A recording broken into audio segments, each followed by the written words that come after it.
Have you ever wondered where the leather you wear really comes from?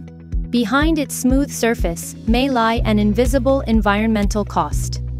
Every day, we touch leather, whether from water-intensive, pollution-heavy animal processing, or from synthetic plastics that take centuries to break down.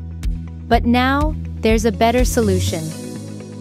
Developed by Taiwan Textile Research Institute, the mycelium fiber leather technology integrates textile engineering into the cultivation process, guiding mycelium to grow uniformly within the fabric's fiber structure and form a stable, reinforced composite. Its tensile strength already meets commercial leather standards. With patented inkjet dyeing and advanced finishing techniques, the result is not only high performance, but also fashion-forward.